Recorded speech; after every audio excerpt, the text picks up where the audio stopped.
This is what the Lord, the God of Israel, says, "Let my people go." In ancient Egypt, a confrontation between Pharaoh and Moses led to one of the Bible's most dramatic stories, the 10 plagues. Sent by God to free the Israelites from slavery, these plagues challenged Pharaoh's will and Egypt's gods. The first plague struck Egypt's lifeblood. Aaron struck the Nile River with Moses' staff. Pharaoh, look, the water is red. And the waters were turned to blood. The river smelled horrible, leaving the Egyptians without clean water and with a river filled with dead fish. Next came an invasion of frogs, swarming the land and filling every corner of Egyptian life, from their homes to their beds. They were inside Pharaoh's palace and in his bed.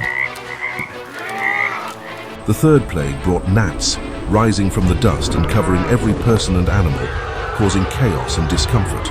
Flies were next, swarming Egypt, spreading disease and making life unbearable for Pharaoh and his people. God targeted Egypt's wealth with the fifth plague, striking down their livestock. Donkeys, camels, and other herds and flocks belonging to the Egyptians were slain by sickness, sparing only the animals of the Israelites.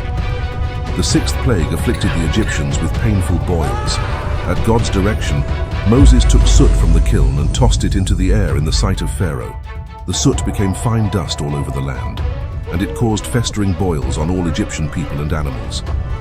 A storm unlike any other brought the seventh plague, with hail raining down and destroying crops, animals, and buildings, while fire flashed amidst it. Desperate, Pharaoh summoned Moses and Aaron, pleading for the storm to stop and promising to let the people go. Moses agreed and raised his hands to the Lord, and the thunder, hail, and fire ceased. Yet, when the storm ended, Pharaoh's heart hardened again, and he refused to let the Israelites go.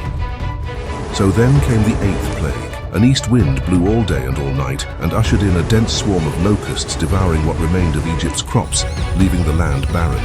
The ninth plague brought 3 days of darkness that blanketed Egypt, a darkness so thick it could be felt. Yet the Israelites had light in their dwellings.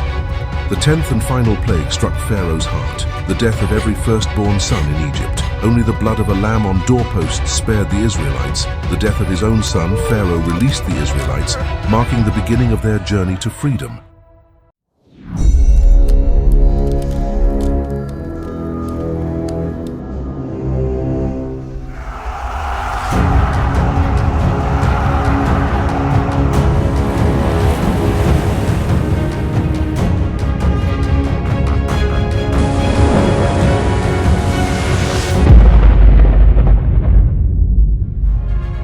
Click on one of the videos on screen for more, and stay tuned for the next chapter of Moses' Exodus story.